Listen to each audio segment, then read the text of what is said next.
ஜெபம் செய்யலாம். அன்பின் பரலோக தகப்பனே, இந்த நல்ல மாலை வேளைக்காக நன்றி செலுத்துகிறோம். இதோ ஆர்வத்தோடு ஆண்டவரே, நாங்க உடைய பாதத்துல வந்திருக்கிறோம் சுவாமி.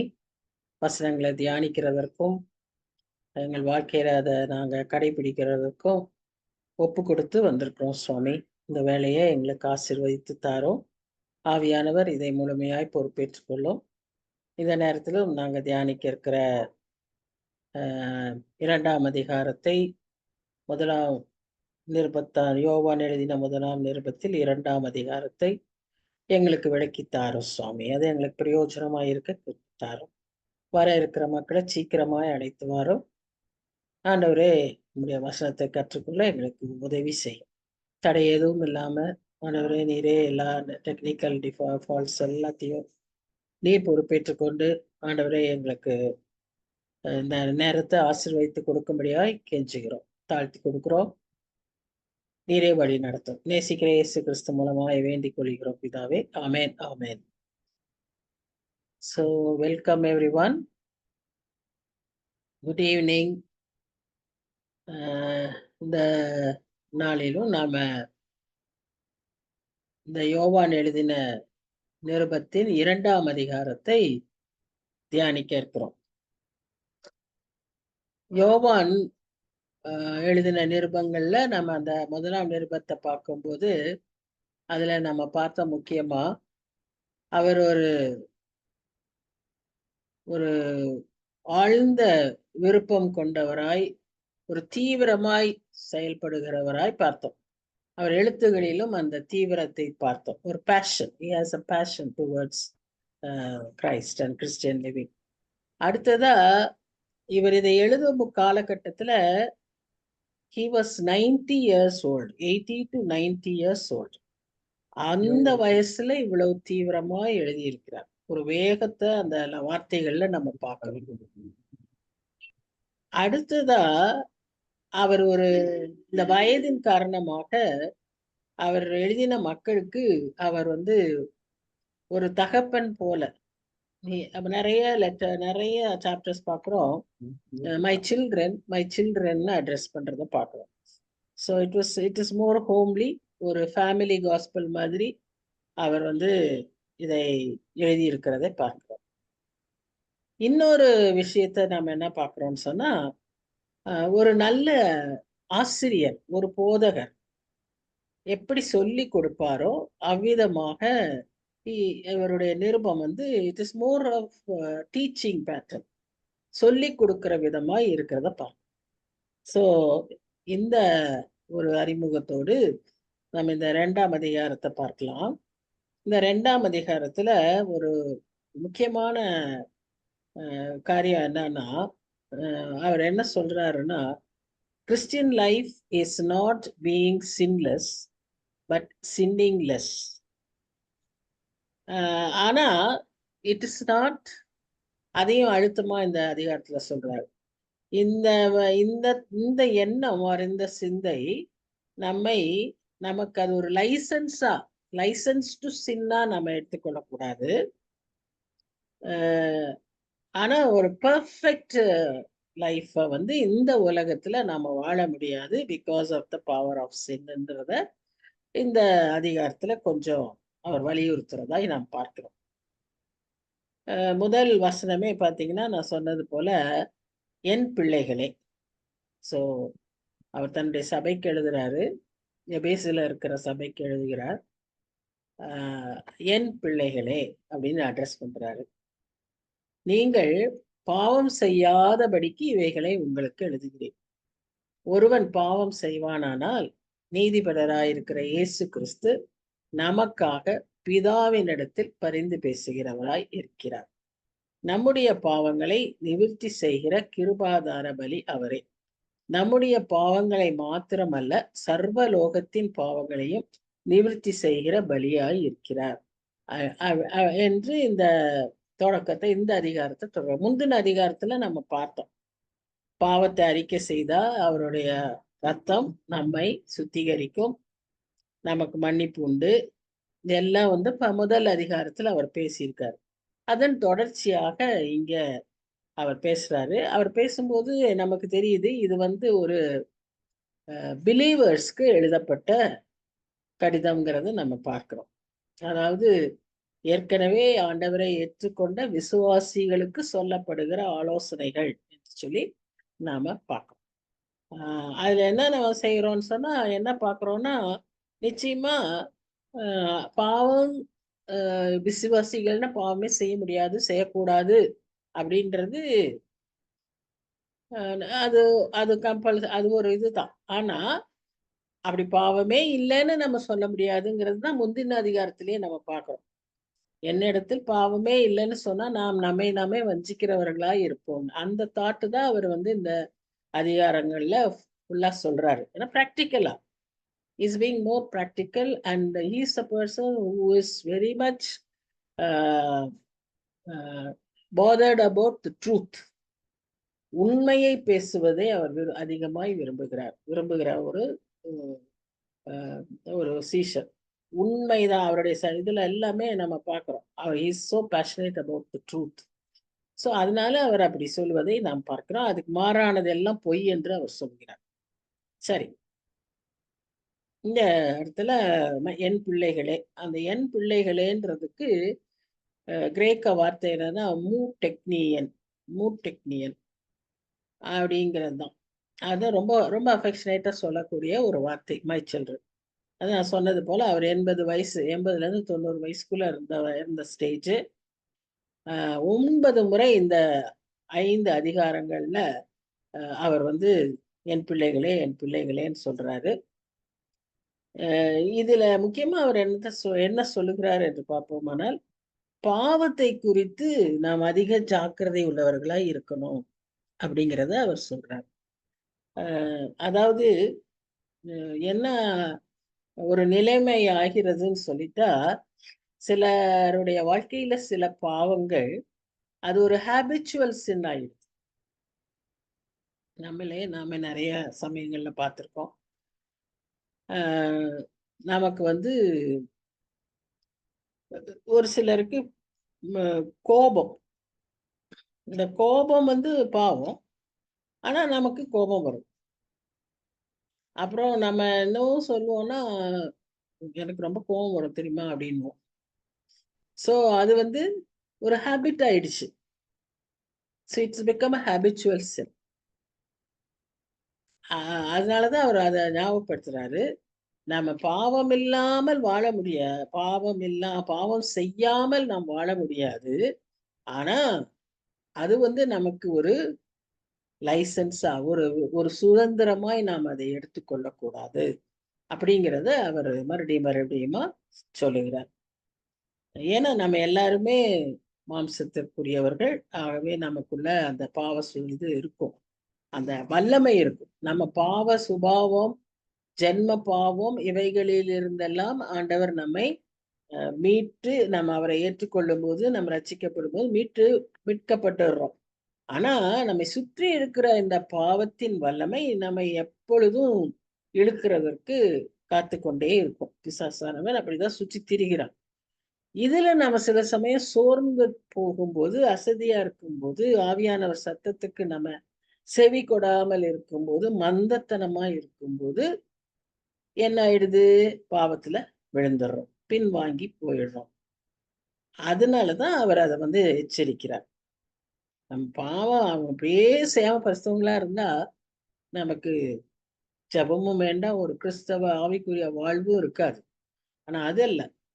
இருக்கு, பாவத்தின் வல்லமை இருக்கு.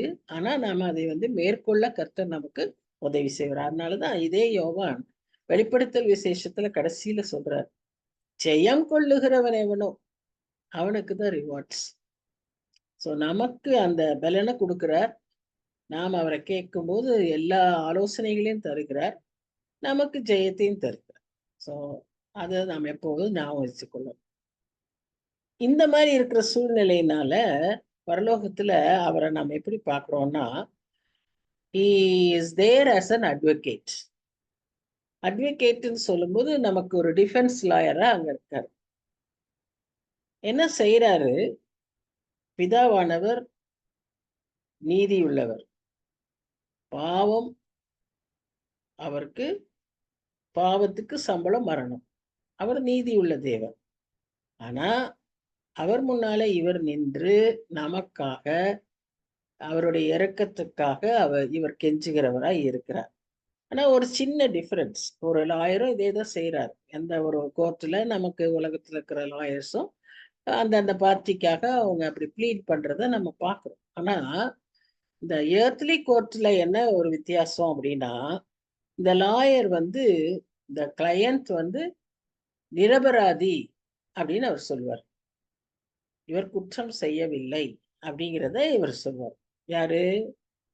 உலகத்தில் இருக்கிற லாயர். ஆனா ஹெவன்லி அட்வொகேட் அவர் லார்ட் ஜீசஸ் கிரைஸ்ட் அவர் என்ன சொல்றாருன்னா, அந்த நீதியுள்ள தேவனிடத்துல இவன் இந்த person he has committed a sin, he is guilty.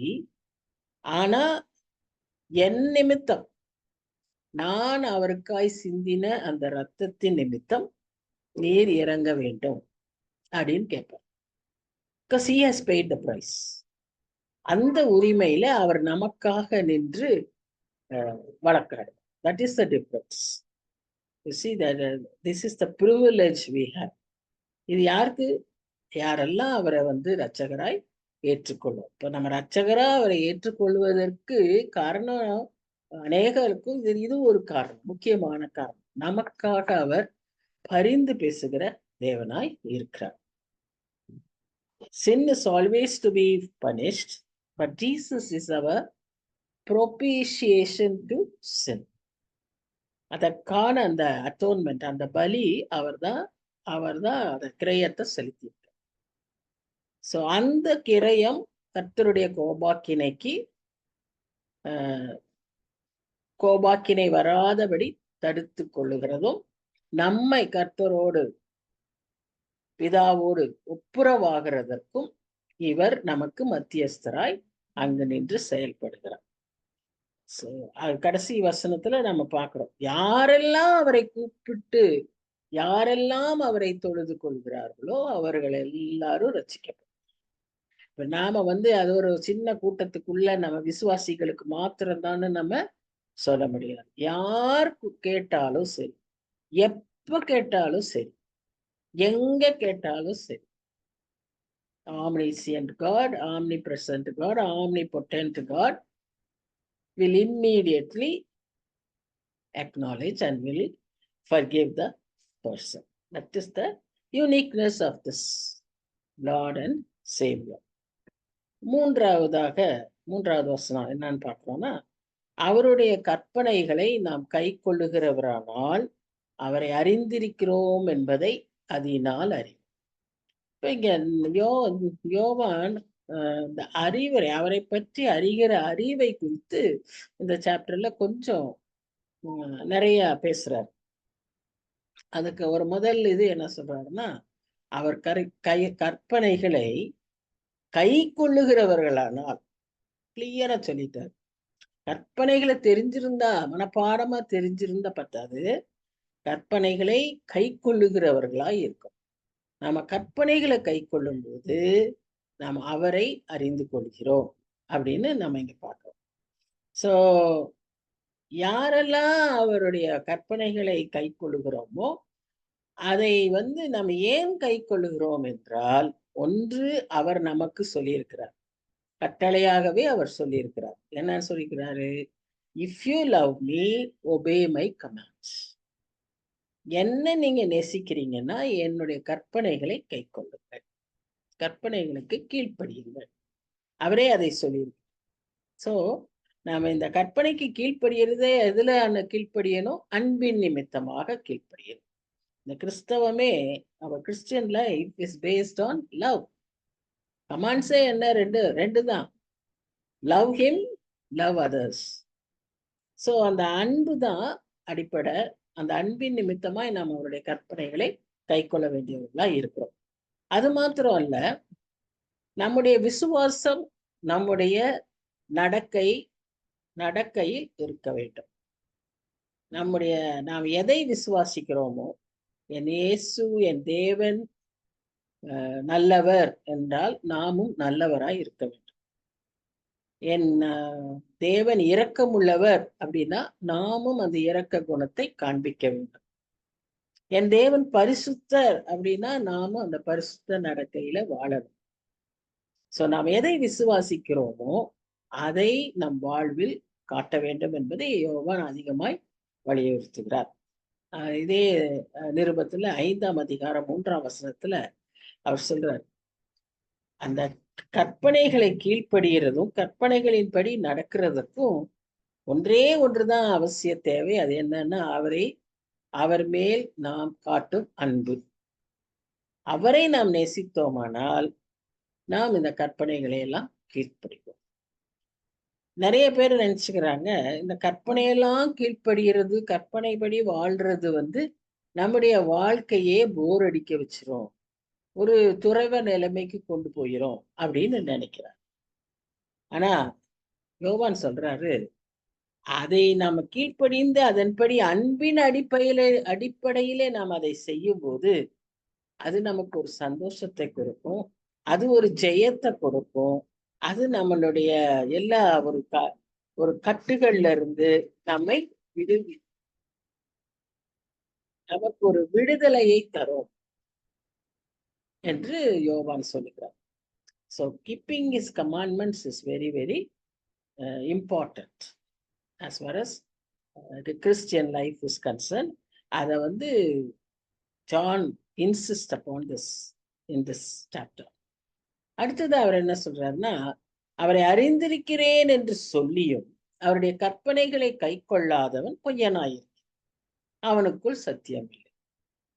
அவருடைய வசனத்தை கை கொள்ளுகிறவனிடத்தில் தேவ அன்பு மெய்யாக பூரணப்பட்டிருக்கும். நாம் அவருக்குள் இருக்கிறோம் என்பதை அதனாலே அறிந்திருக்கிறோம். லூக்கா 16ஆம் அதிகாரத்துல ஒரு பணக்கார வாலிபன் ஆண்டவர்கிட்ட வருவான். அவர் நான் கேட்பாரு. அவன் சொல்லுவான், நான் சின்ன வயசுல இருந்து எல்லா கற்பனைகளையும். அங்க ஒரு வசனம் வரும், ஒரு வார்த்தை வரும். இந்த இடத்துல இது எதுக்கு வருதுன்னு யோசிப்பேன்.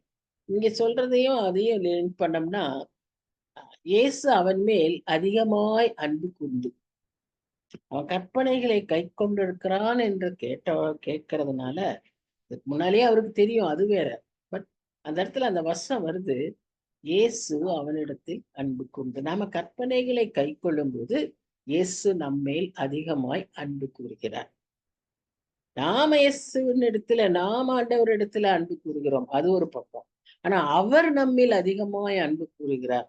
அவரும் ஏற்கனவே அன்பு கூர்ந்தார், அன்பு கூர்ந்து விட்டார், எல்லாமே இருந்தாலும் இன்றைக்கு நம்ம மேல் அன்பு கூறுகிறார் என்பதை நாம் உறுதிப்படுத்தணும்னு சொன்னா, அது என்ன செஞ்சா உறுதிப்படுத்த? இப்ப நம்ம ஒருத்தரை when we love someone, when we see, இப்போ நம்ம ஊருக்கு போறோம், அவங்க வீட்டுல நமக்கு பிடிச்சமானவங்க இருக்காங்க அப்படின்னு சொன்னா, நம்ம உடனே என்ன செய்வோம்? அவங்களுக்கு என்னெல்லாம் வாங்கி தரலாம், என்னெல்லாம் செய்யல. அவங்க நம்ம வீட்டுக்கு வர்றாங்க, நாம என்ன செய்யறோம்? அவங்களுக்கு என்ன பிடிச்சிருக்கோ அதெல்லாம் செய்யலாம், நாம அவங்களுக்கு என்ன வாங்கி தரலாம், இதுதானே நம்முடைய சிந்தையா இருக்கிறது. அது போல நம்மேல் கர்த்தர் அன்பு கூறணும்னு சொன்னா நாம் செய்ய வேண்டியது முதலாவது என்னன்னா, அவருடைய கற்பனையை கீழ்ப்படிய வேண்டும். அவர் நமக்கு கொடுத்திருக்கிற கட்டளைகள், வார்த்தை என்னென்ன சொல்லியிருக்கிறாரோ அதை நாம் கீழ்ப்படிய வேண்டியது நமக்கு தலையாய இருக்கு. அப்போ நம்ம அவரை அறிந்திருக்கிறோம், அவருடைய கற்பனைகளை கை கொண்டிருக்கிறோம் என்று சொன்னால் நாம் அவரில் இருக்கிறோம். அதனாலதான் when we are in him, அவருக்குள்ளாய் நாம் இருக்கும்போது நம்முடைய எல்லா குறைகளும் நீங்கி அவருடைய என்ன ஆயிருது, அந்த முழுமையை, பூரணத்தை நாம் பெற்றுக்கொள்கிறோம்.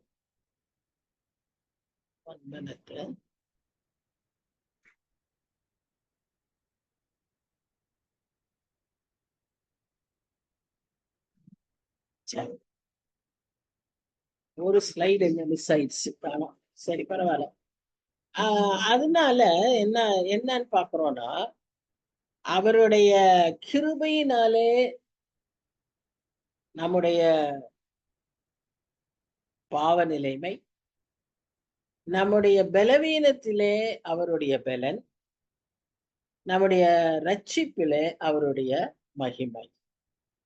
நாம் அவருடைய கற்பனைகளை கீழ்ப்படியும் போது நாம் அவருக்குள் ஒன்றாகி விடுகிறோம்.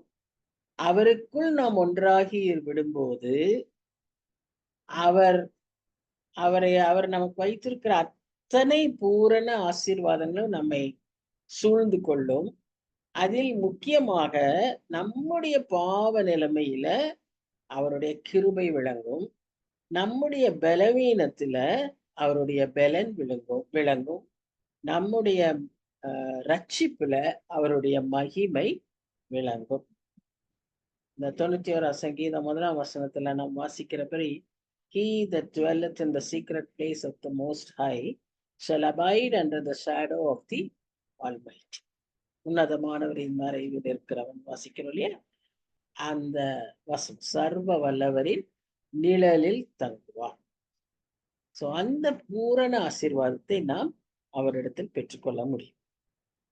இப்போ நம்ம அவரோடு கூட அவரில் நாம் இருக்கிறோம் என்று சொன்ன அர்த்தம் என்ன? அவரோடு கூட நாம் ஐக்கியம் கொண்டவர்களாய் இருப்போம்.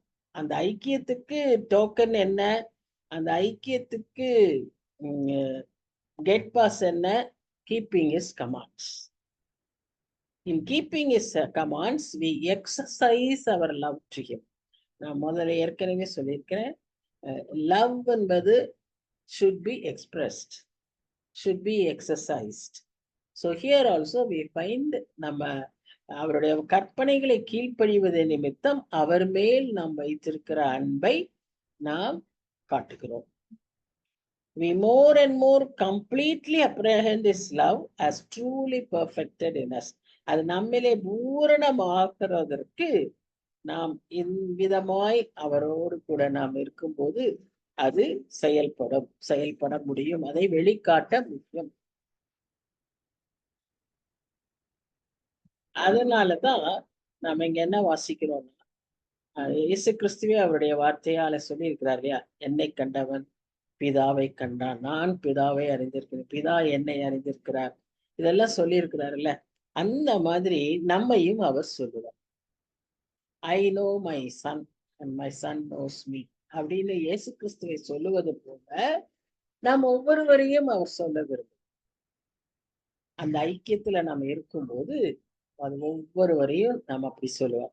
அது எவ்வளவு பெரிய சந்தோஷம் இல்லையா? நமக்கு அது எவ்வளவு பெரிய ஒரு நம்பிக்கையை தருகிறது, எவ்வளவு பெரிய ஆசீர்வாதத்தை தருகிறது. ஆனா உலகத்துக்கு இது புரியாது. அதனாலதான் அவங்க சொல்றாங்க, இப்படி ஒரு ஸ்ட்ரிக்டா கற்பனைகளை கீழ்ப்படிஞ்சாதான் ஆசீர்வாதம், இந்த கற்பனையெல்லாம் நம்ம இவ்வளவு தூரம் கடைபிடிக்கணும் அப்படின்றது ஒரு கடுமையான ஒரு காரணமா இருக்கு. இல்லைன்னா போரா இருக்கு.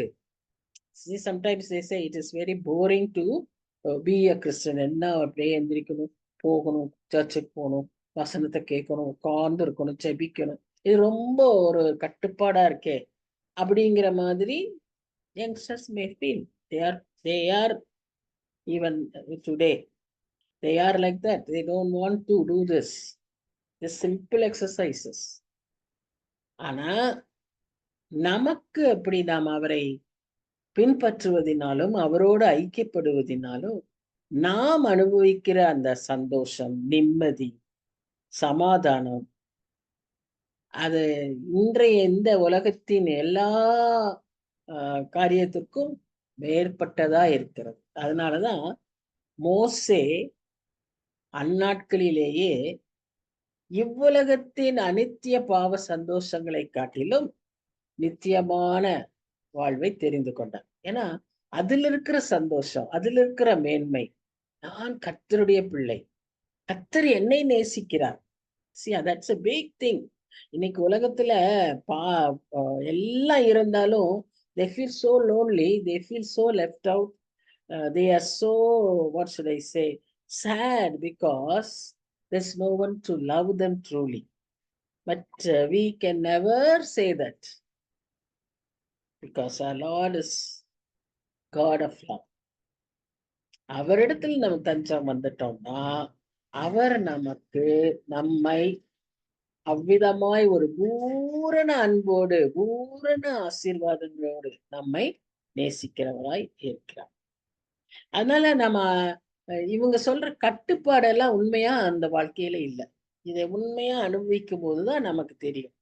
When you walk with God, those who are outside, those who have not experienced Christ as their savior, those who have not accepted Christ as their savior will find it as a very restricted, limited, tight இதா இருக்கும். But when we walk with Jesus, it is a delight.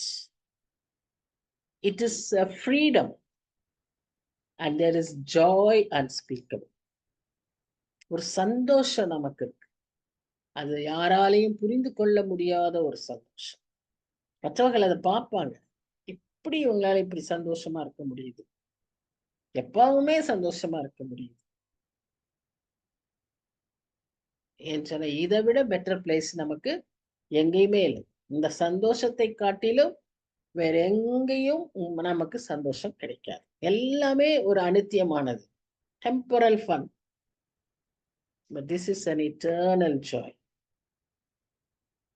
நாம அவரோடு கூட சரியா இல்லாதப்பதான் நமக்கு ஒரு பயங்கர ஒரு வேதனையான ஒரு காரியத்தை நாம பார்க்கணும். சரி, 6ஆம் வசனத்துக்குள்ள வருவோம்.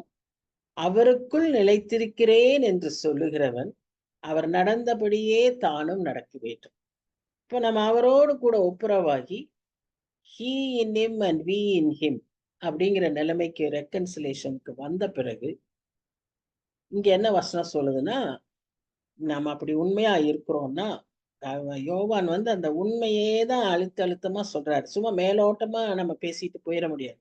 It should be our true experience. And if we truly experience that, அவர் நடந்தது போலவே நானும் நடக்க வேண்டும்.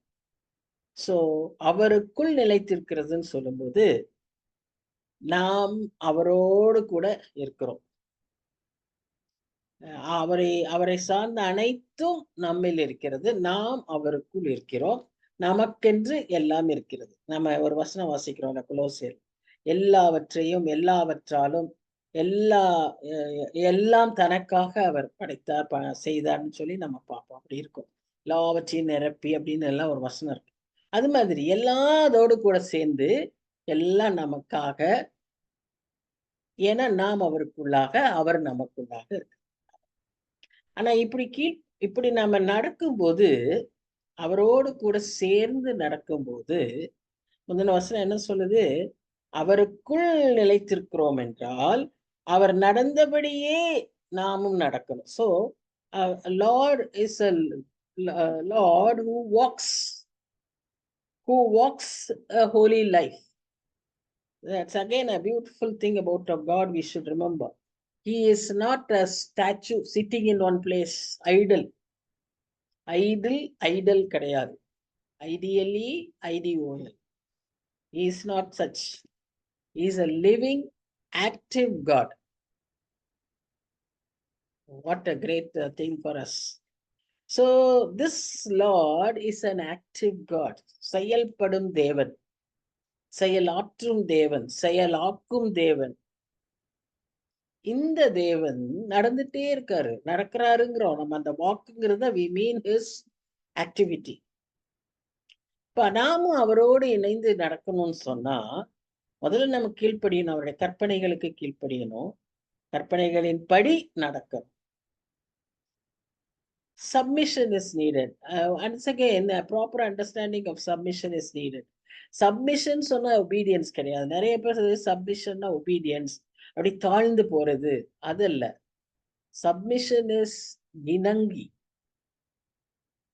இணங்கி போகிறது. See, two of us walk. When we walk, we don't obey who is coming along with us. It is not obedience which keeps us together. It is not subordinating, somebody dominating over us, that keeps us together. It is a mutual understanding. So you keep left, we don't say that even, when we walk together, na left way, nee right way, nee left way, right. No.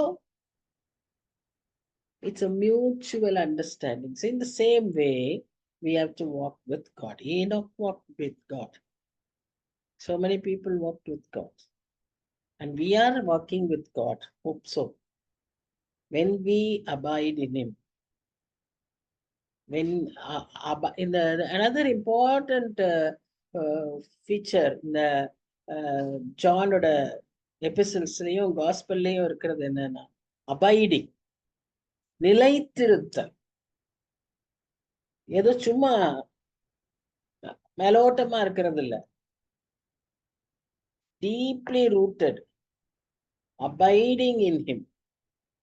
நம்ம சுவிசேஷத்துல அவருடைய சுவிசேஷத்துல பாக்குறோம், abiding in His word, abiding in His love, abiding in His holiness. இதெல்லாம் ரொம்ப வலியுறுத்துறார். abiding in faith. So இங்கேயும் நம்ம இந்த நிருபத்திலையும் நம்ம பார்க்குறோம், abiding in God. He ought to walk himself as being nothing. இப்போ நம்ம நடக்கும்போது, நம்ம அவரோட இணங்கி நடந்து போகும்போது நிச்சயமா சுயமா நாம எதையும் செய்ய மாட்டோம்.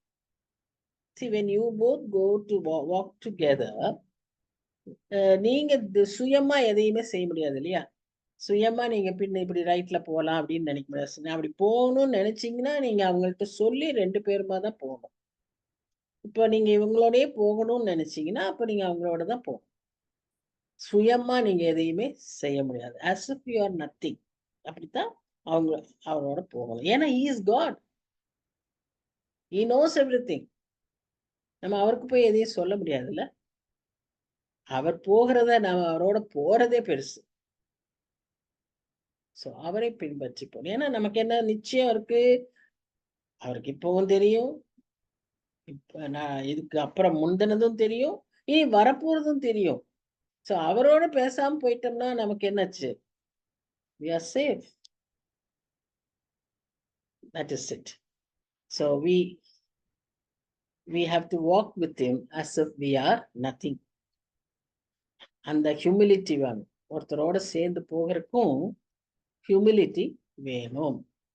நிறைய சமயம் பார்ப்போம்ல, நம்ம அப்படி சேர்ந்தே போகிறதுக்கு நமக்கு பிடிக்காது. சில சமயம் அப்படி தள்ளி போவோம், இல்லைன்னா வேற ரூட்ல போவோம், இல்லைன்னா ஷார்ட்கட்ல போகலான்னு பார்ப்போம், இல்லைன்னா முன்னால போயிடுவோம் விட்டுட்டு. இதெல்லாம் இருக்கு. That all reveals our character. இணங்கி போகிறதுன்றது it is a good understanding. So God wants us to walk with him in that way. And when we walk with him, we cannot have our own self-will. We have to yield to his will. 7-8 வசனத்துல என்ன பார்க்கிறோம்னா, சகோதரரே, நான் உங்களுக்கு புதிய கற்பனையை அல்ல, ஆதி முதல் நீங்க பெற்றிருக்கிற பழைய கற்பனையே எழுதுகிறேன். அந்த பழைய கற்பனை நீங்கள் ஆதி முதல் கேட்டிருக்கிற வசனம் தானே. மேலும் நான் புதிய கற்பனையையும் உங்களுக்கு எழுதுகிறேன். இது அவருக்குள்ளும் உங்களுக்குள்ளும் மெய்யாயிருக்கிறது. ஏனென்றால் இருள் நீங்கி போகிறது, மெய்யான ஒளி இப்பொழுது பிரகாசிக்கும். இங்கே கொஞ்சம் அவரு இதா பேசுறாரு. இந்த கற்பனை கற்பனை கற்பனைன்னு அவர் பேசுறாரு.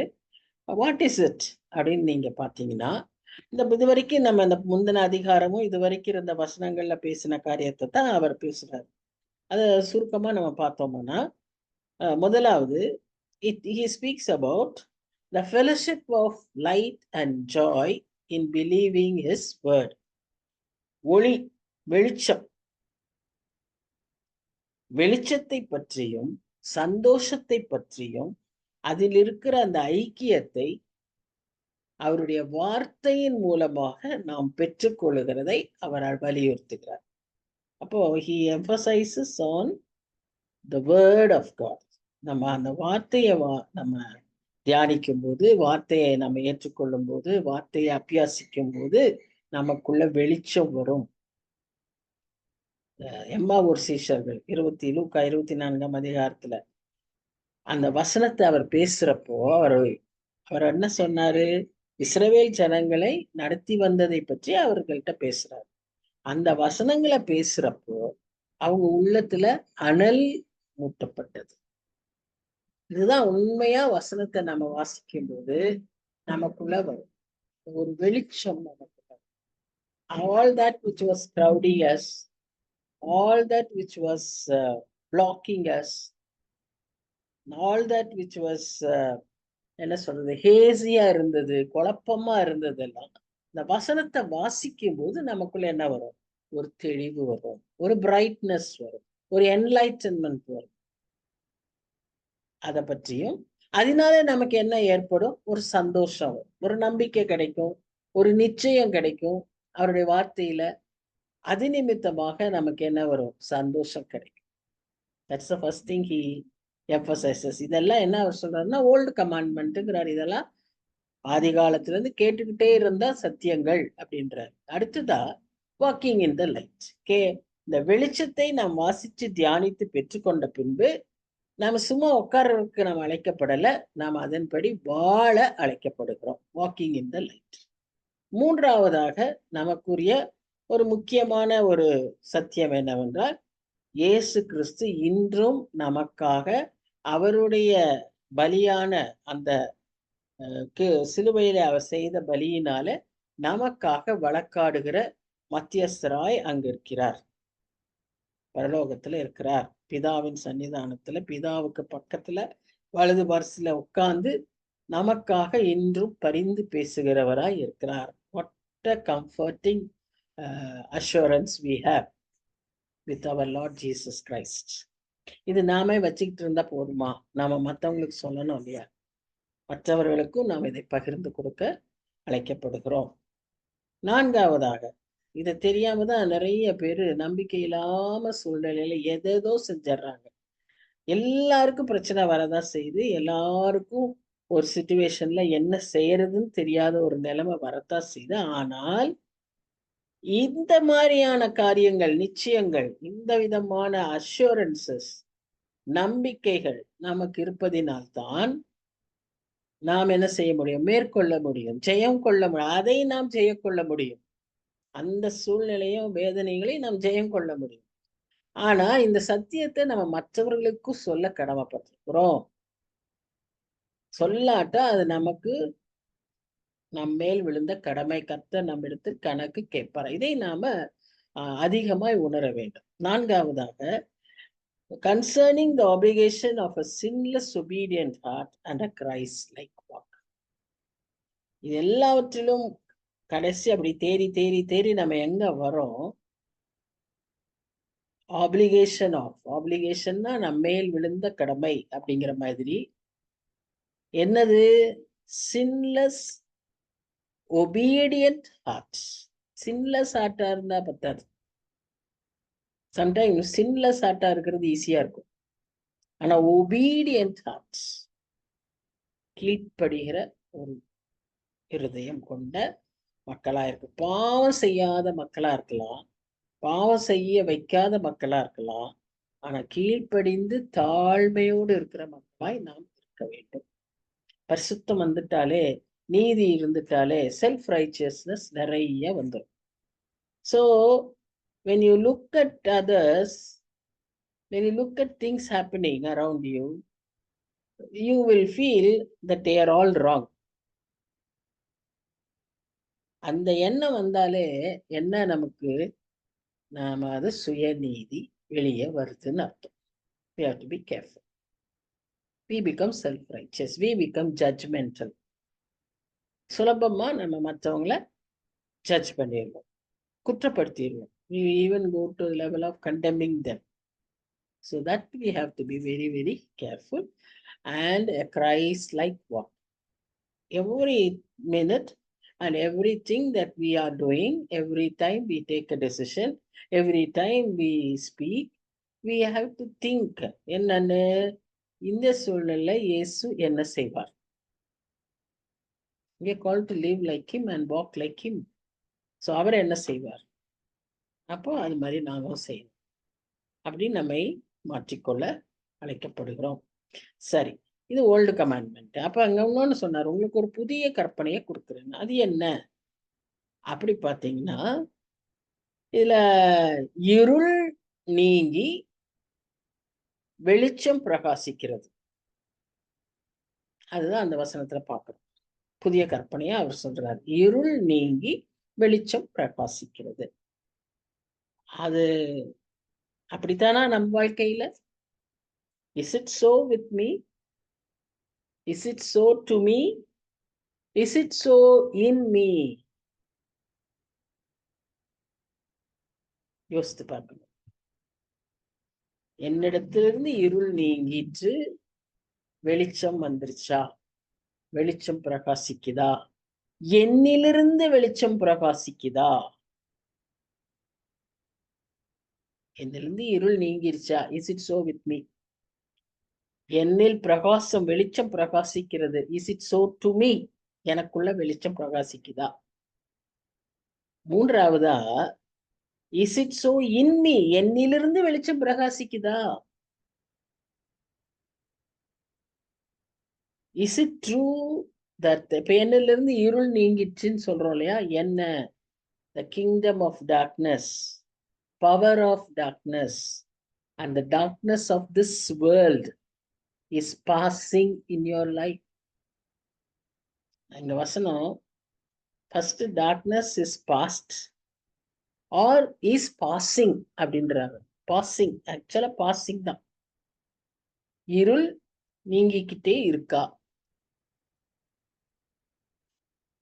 இருள் முழுசு என்னை விட்டு நீங்கிடுச்சு அப்படின்னு சொன்னோம்னா நம்மகிட்ட பாவமே இல்லைன்றது அர்த்தம். அது கிரேட்ஸ். அப்போ எங்க கொஞ்சமாவது இருள் இருக்கா?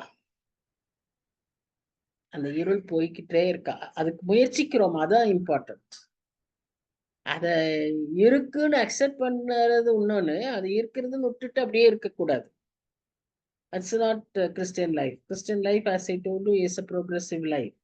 So we have to remove even the trace of darkness in us, because where there is light, there will be no darkness. There should be no darkness. So darkness is the absence of light.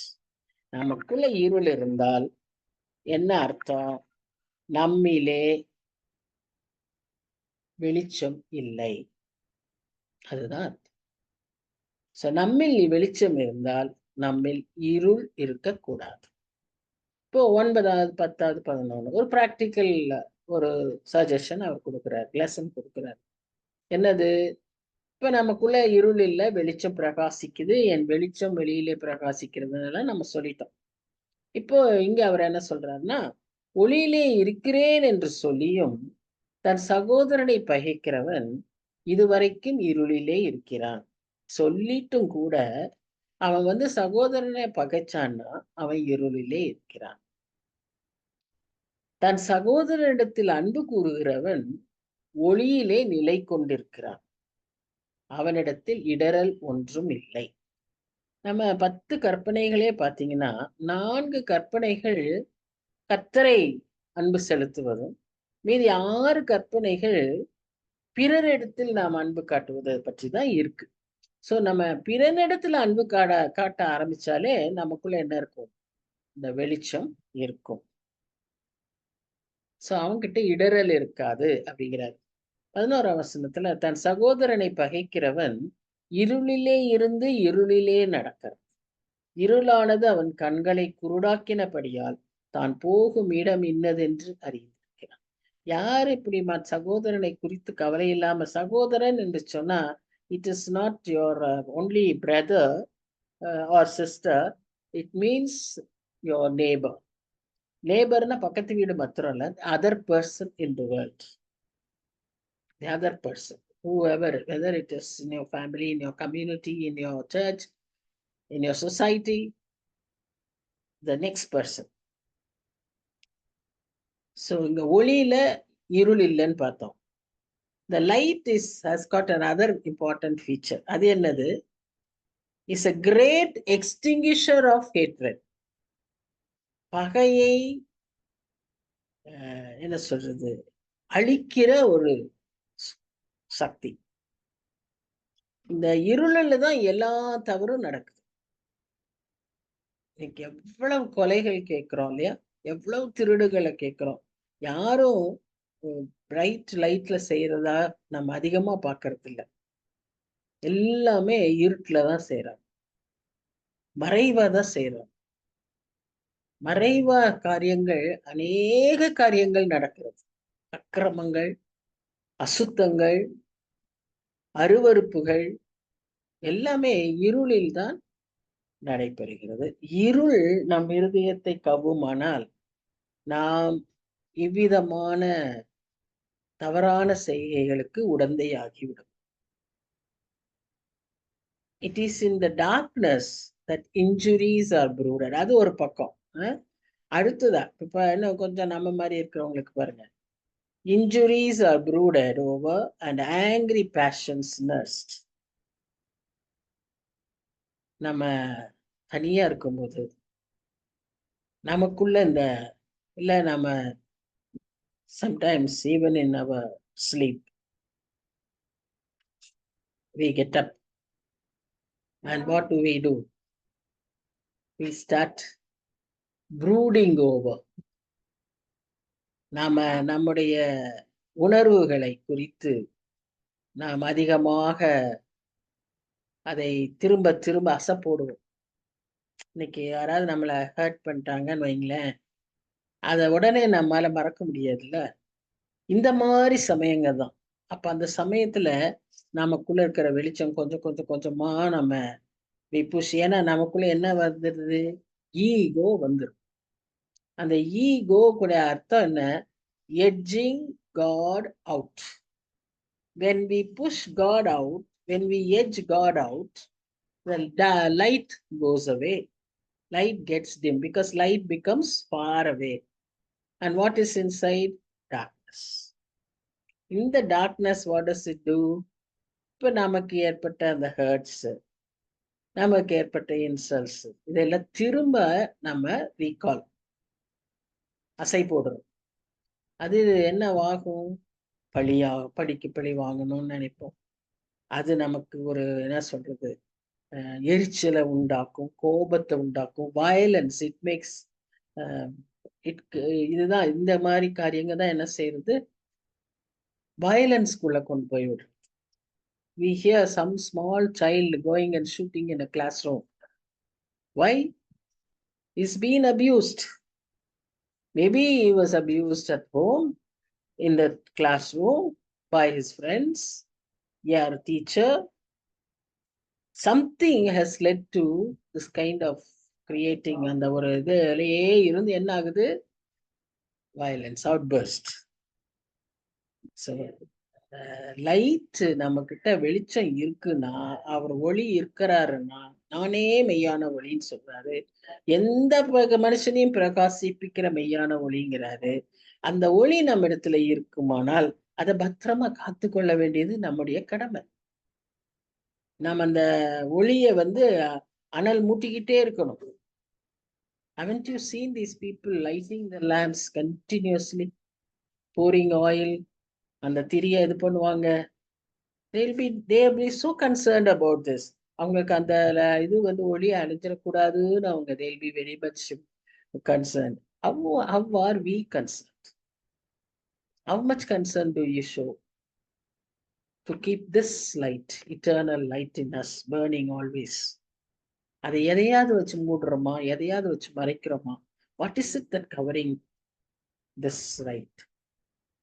So the light is God's dwelling place. ஒளியில தான் ஆண்டவர். ஒருவரும் சேரக்கூடாத ஒளியில் வாசம் செய்கிறவர் நம் தேவன். அத நான் வெளியில இருக்கிறேன்னு சொன்னா, ஒளியில் வாசம் செய்கிற பிதாவினுடைய, ஒளியில் வாசம் செய்கிற நம்முடைய தேவனுடைய குணாதிசயங்கள் நம்மிடத்துல இருக்கணும். அவர் பார்க்கிற மாதிரி நானும் பார்க்கணும். அவருடைய குணாதிசயங்கள் என்னிடத்துல இருக்கணும். That is why we become partakers of his nature. ஏன்னா நமக்குள்ள அந்த ஒளி இருப்பதுனால. இந்த உலகத்தின் பிரபஞ்சத்துக்கு யோவான் 17 நம்ம வாசிக்கிறோம். இயேசு கிறிஸ்து சொல்லுவாரு, இந்த உலகத்தின் அதிபதி வருகிறான், அவனுக்கு என்னிடத்தில் ஒன்றும் இல்லை அப்படின்னு சொல்றார். ஏன்னா இந்த உலகத்தின் அதிபதி இருளானவன், இருளில் இருக்கிறவன், இருளுக்கு அதிபதி. அவனுக்கு நம்ம இடத்துல ஒன்றும் இல்லை. ஆனா அவனுக்கு கொஞ்சம் இடம் விட்டோம்னா அவனை போல நம்ம சிந்திக்க ஆரம்பிச்சிருவோம். அவன் நேச்சர் வந்துடும். அப்ப என்ன ஆகும்னு சொன்னா, இப்ப நான் முந்தினமா என்ன சொன்னேன், அவர் பாக்குற மாதிரி நானும் பார்ப்பேன். அவருடைய நேச்சர் எனக்கு இருக்கும்னு சொன்னேன். அவர் பாக்குறது எப்படி பாக்குறாரு? ஒரு கூட்டத்தை பார்த்தாருன்னா அவர் என்ன சொல்றாரு? ஐயோ, மேய்ப்பன் இல்லாத ஆடுகளை போல இருக்கிறார்களே அப்படின்னு அவருங்க மேல கம்பேஷன் வருது, கர்சனை வருது. இன்னொரு பக்கம் பார்த்தா வியாகுலம் வருது, அழிய போகிறத குறித்த ஒரு எச்சரிப்பு வருது. ஆனா நமக்கு இந்த உலகத்தின் அதிபதிக்கு நம்ம கொஞ்சம் இடம் கொடுத்துட்டோம்னு வைங்களேன், நமக்கு நம்முடைய பெர்ஸ்பெக்டிவே மாறிடும். We would start thinking like him instead of God. That's the problem. This is the problem. நல்ல ஆளுங்க தான், நல்ல ரசிக்கப்பட்டவங்க தான், நல்ல விசுவாசிங்க தான். எங்க பிரச்சனை வந்துருச்சு, அந்த ஒளியில இருந்து கொஞ்சம் இருள் வந்துருச்சு. அப்ப கர்த்தர் நம்மை பார்க்கிற விதமாய் பார்க்காதபடி, நம்மைன்னு சொன்ன அந்த உலகத்தை நம்ம இந்த நடத்துற எல்லா காரியங்களையும், எந்த சிச்சுவேஷனையும், எந்த ஒரு பிரச்சனையையும், ஏன் வார்த்தையையே வேதத்தை வாசிக்கும் போதே, ஜெபத்துல ஜெபிக்கும் போதே இது வந்துருச்சுன்னா, ஒரு த்ரெட் வந்தா போதும், நம்முடைய பெர்ஸ்பெக்டிவே மாறிடும். நாம நினைக்க வேண்டிய விதத்துல நாம் நினைக்க மாட்டோம். பார்க்க வேண்டிய விதத்துல நம்ம பார்க்க மாட்டோம். நம்முடைய பார்வை, நம்முடைய காரியங்கள் எல்லாம் மாறி போகும். கண்கள் இருளடைந்து விடும், கண்கள் மறைக்கப்பட்டு விடும். அன்றைக்கு தீர்க்கதரிசியோடையே இருந்தான் கையாசி. எல்லாவற்றையும் பார்த்துட்டு இருக்கான். எல்லாத்துக்கும் அவன் he was a witness, eye witness. But he could not see the cloud that was coming. He could not see the army that is there to protect them. The prophet had to pray, open his eyes, Lord. ஏத்தனா அவனுக்கு அந்த உலகத்தின் காரியம் வந்துருச்சு. நாகமான் பின்னால ஓடினா பாத்தீங்களா? உலகத்தின் அந்த இருள் கொஞ்சம் வந்துட்டாலே பிரச்சனை அதிகமாயிரும். ஒரு பிரச்சனை, ஒரு ஒரு ஒரு பிச்சைக்காரரை பாக்குறோம்னு வைங்க. நீங்க பார்த்த உடனே உங்களுக்கு அந்த பிச்சைக்காரனை, எனக்கு நிறைய இன்னைக்கெல்லாம் இந்த செல்போன் எடுத்தா ஆப்டிக்கல் இல்யூஷன் நிறைய போடுறோம். ஒரு A999999 போடுறா, அதுல ஏதோ ஒரு ரோல 6 போட்டிருக்கான். If you are able to identify it in 2 seconds. அப்புறம் இன்னொன்னு போடுறான். என்ன போடுறான்?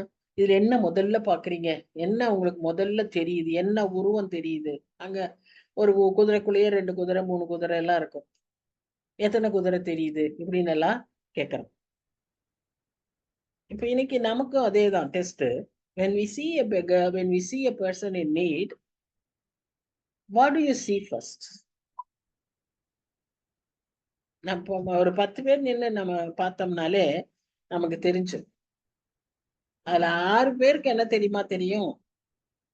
அவன் எவ்வளவு அழுக்கா இருக்கான், அவன் போக முடியல, ஒரே நாத்தம், ஏன்தான் இதெல்லாம் இப்படி இருக்காங்களோ. என் கூடயே டிராவல் பண்றாங்க, அவங்களும் நல்லா படிச்சு என் கூட ஒர்க் பண்ண லெக்சரர், அவங்க சொன்ன வார்த்தையை இன்னும் நான் மறக்கவே முடியாது. பஸ்ல தான் போயிட்டு இருக்கோம், 2 பேரும் பக்கத்துல பக்கத்துல உட்காந்து போறோம். கர்மம் கர்மம், இதெல்லாம் அவன் செய்த பாவம்.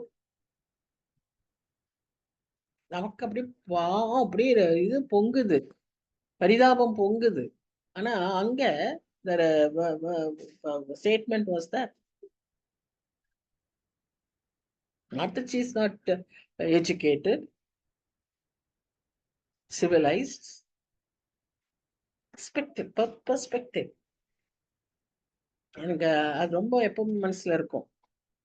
So நம்ம, that is what it is, how we see. So we should take all these opportunities as time to reveal, time to radiate his light in us, and through our patience, through our charity, so many things. So by means of brotherly love, அதாவது சகோதர ஸ்நேகம்னு அழுத்தமா சொல்றாரு, அதன் மூலமாதான் நாம் ஒளியில் இருக்கிறோம் என்பதை நாம் வெளிப்படுத்த முடியும். வசனம் நம்ம இருக்குன்றத நம்ம மற்றவங்களுக்கு தெரியாது. வசனம் எப்படி இருக்குன்னு சொன்னா நாம ஒருவேளை நம்முடைய பரிசுத்த வாழ்வுல மற்றவர்கள் கண்டுபிடிக்க முடியும். ஒருத்தர் இருந்தாரு, பேரு ஃபில் புரூக்ஸ் அப்படின்னு ஒருத்தர், அந்த அந்த நாட்கள்ல வாழ்ந்தவர். அவர் அவர் ஒரு ரூம்குள்ள, அவருடைய ஃப்ரெண்ட்ஸ் இருக்கிற ரூமுக்குள்ள வந்துட்டாலே, அவர் உள்ள வந்துட்டாலே அந்த ஃப்ரெண்ட்ஸ் எல்லாம் they would stop talking filthy words. அவர் ஒண்ணுமே சொல்ல மாட்டார், அவர் ஒன்றும் சொல்றது இல்லை. ஆனா அவர் உள்ள வந்துட்டா இவங்க எல்லாம் நிறுத்திடுவாங்க. ஏன்னா அவருடைய அவருடைய பர்சனல் பியூரிட்டி. அவர் பெருசா அதை வெளியே காட்டுறது இல்லை. But these people are able to notice. That should be the thing in us. Radiance, radiating his light, reflecting his light. Again I am saying reflecting. We do not have any light in us. It is not our light which can show up. Nama, if we try to show our light, that's all. Will be put to shame. Disappointments da varum. When we try to reflect his light only, we would be able to show the brotherly love. So that secures abiding in the light. And the sagodara sneham, நாம் அவரில் நிலைத்திருக்க, அந்த ஒளியிலே நிலைத்திருக்க உதவுகிறது. ரோமர் 10ஆம் அதிகாரத்தில் வாசிக்கிறது, ரட்சிப்பு வாயினால் உறுதி செய்யப்படும். அறிக்கை செய்யும் போதுதான் ரட்சிப்பு உறுதி செய்யப்படும். ரட்சிக்கப்பட்டுட்டேன் அமைதியா உட்கார்ந்து அது முடியாது. நம்ம ரட்சிப்பை வெளியே சொல்லணும். எப்படி எனக்கு இந்த ரட்சிப்பு வந்துச்சு, நான் எப்படி இருந்தேன், நான் அது எப்படி ஆச்சு, அந்த அறிக்கை சொல்லும் போதுதான் அது உறுதியாகுது. அதே மாதிரி நாம ஒரு வெளிச்சத்தை வெளியே காட்டும் போதுதான் என்ன செய்ய முடியும், நாம அந்த உறுதியா அந்த வெளிச்சத்திலேயே இருக்க முடியும். ஓகே, அகைன் 12ஆம் வசனம் இதோட நான் முடிச்சிடுறேன். பிள்ளைகளே, அவருடைய நாமத்தின் நிமித்தம் உங்கள் பாவங்கள் மன்னிக்கப்பட்டிருக்கிறதினால் உங்களுக்கு எழுதினேன். சி, நான் தான் முதலே சொன்னேன்ல, is writing to the believers. So he was very sure that their sins were forgiven. So அதனால அவர் என்ன சொல்றாருன்னா, again as children he calls them and he is saying that your sins have been forgiven. And so this forgiveness is the special joy of God's little children. நாம இந்த மன்னிப்பை பெற்றுக்கொள்ளும் போது சிறு பிள்ளையை போல நாம் அதை பெற்றுக்கொள்ள வேண்டும். நாம் அதை பெற்றுக்கொள்ளணும். The grace is to be received, not earned. We should always remember that. எதையாவது செஞ்சு அந்த கிரேஸை நம்ம குடிச்சுக்கலாம், நம்ம பெற்றுக்கொள்ளலாம் நம்ம நினைக்கவே கூடாது. அடுத்தது கொஞ்சம் கொஞ்சமா தான் நம்ம எல்லாம் கொடுப்போம். கொஞ்சம் கொடுத்து பார்ப்போம் என்ன செய்யறாங்கன்னு, அப்புறம் கொடுப்போம். அப்படியே His grace comes in abundance. Fully covers us. So complete forgiveness. இன்னும் கொஞ்சம் forgiveness இருக்கும், இன்னும் கொஞ்சம் forgivenessனா நாம செய்யற தப்பு தான் அதுக்கப்புறம். ஆனா when you come to him, whatever you may come for forgiveness will be thrown back, will never be thought again. You will be made as a blank paper. It's a gift and never a man's achievement. This we should remember. We'll continue in the next study. So let us thank God for his wonderful privileges that he has given to us. நல்ல ஆண்டவரே, நன்றி செலுத்துகிறோம் சுவாமி. இந்த மாலை வேளையிலும் கூட திரும்பமாக நம்முடைய வார்த்தைகளை நாங்கள் தியானிக்க ஆண்டவரே, நீர் எவ்வளவு அன்புள்ளவராயிருக்கிறீர், எவ்வளவு கரிசனை உள்ளவராயிருக்கிறீர், எங்களுக்காக எல்லாவற்றையும் செய்கிறவராயிருக்கிறீர். உம்மை அறிகிறது எவ்வளவு முக்கியம் என்பதை நாங்கள் அறிந்து கொள்கிறோம். நாங்க இன்னும் உம்மை அறிந்து கொள்ள விரும்புகிறோம். ஆம் சுவாமி, நாங்க உம்மை அறிந்து கொண்டோம் என்று சொல்லவே முடியாது தகப்பனே. You are so deep, it is so big, it is so wide, we cannot fathom it, Lord. Your love is so great. ஆனா அதுல நாங்க கொஞ்சம் கொஞ்சமா வளர்றதுக்கு எங்களுக்கு உதவி செய்யுங்க. அதுல நிலைத்திருக்க எங்களுக்கு உதவி செய்யுங்க. நிலைத்திருக்க நீர் விரும்புகிறீர் சுவாமி. நாங்க நிலைத்திருக்கும் போது உமக்கு பிரியமானதை செய்கிறோம், உம்மை மகிழ்விக்கிறோம் என்று நாங்க பார்க்கிறோம். ஆண்டவரே, அப்படிப்பட்ட ஒரு நிலையான வாழ்க்கை எங்களில காணப்பட உதவி செய்யும். உம்முடைய அன்புல நிலைத்திருக்க, உம்முடைய கற்பனைகளில, வார்த்தைகளில நிலைத்திருக்க, உம்முடைய விசுவாசத்துல நிலைத்திருக்க, உம்முடைய பரிசுத்தத்துல நிலைத்திருக்க, ஆண்டவரே உம்மில் நிலைத்திருக்க எங்களுக்கு உதவி செய்யும். அதன் வெளிப்பாடாக ஆண்டவரே நாங்க இந்த சகோதர சிநேகத்தை வளர்த்து கொள்ள எங்களுக்கு உதவி செய்யும் சுவாமி. இந்த நாளில் கற்றுக்கொண்ட ஒவ்வொன்றிற்காகவும் நன்றி. எங்க வாழ்க்கையில அபியாசிக்க உதவி செய்யுங்க. வந்திருக்கிற ஒவ்வொருவருக்காகவும் ஆண்டவரே உடைய பாத்துல நாங்க நன்றியோடு உம்மை சமர்ப்பிக்கிறோம். ஒவ்வொருவரையும், ஒவ்வொரு குடும்பத்தையும் நீர் ஆசீர்வதியும், பேர் பேராய் ஆசீர்வதியும், தேவைகளை சந்தியும். ஒவ்வொருவருக்கும் தனிப்பட்ட தேவைகள் உண்டு சுவாமி. பலவீனங்கள் உண்டு, ஆறுதல் வேண்டும், தாங்கிக் கொள்ள வேண்டும். உம்மை சார்ந்து இருக்கிறோம். ஆண்டவரே உதவி செய்யுங்க. எல்லாருக்கும் தேவையான சகல ஆசீர்வாதங்களையும் கட்டளையிட்டு இந்த நாளையும் ஆண்டவரே நீர் எங்களுக்கு ஆசீர்வாதமாக்கி கொடுத்த தயவுக்காக நன்றி செலுத்துகிறோம். திரும்பவும் சந்திக்க வரை உடைய இன்ப பிரசன்னம் எங்களோடு இருந்து காத்துக்கொள்ள வேண்டுமாய் ஆண்டவரும் இரட்சகருமாகிய இயேசு கிறிஸ்துவின் மூலம் வேண்டிக் கொள்கிறோம் பிதாவே. ஆமென். ஆமென். Thank you. Thank you, ma'am. Thank you, Thank you. everyone. Thank you, Annie. God Thank bless you, you. ma'am. God bless you. Thank you, Annie. Thank you, God. Thank you. God bless you.